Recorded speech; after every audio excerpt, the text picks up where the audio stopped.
Dritter 1, die Mischproche. Zweite Lektie, gute Schiduchim. Ashmues. Shadchem Talibe und die Mame schmuesen. Guten Morgen. Guten Morgen, gut Jahr. Was macht ihr? Baruch Hashem, gut. Und ihr?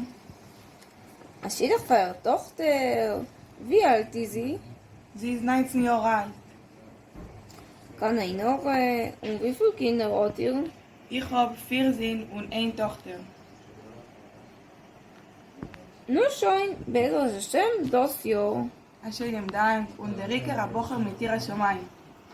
Ja, danke also. Der Riker ist sehr schon mal ein guter Mides.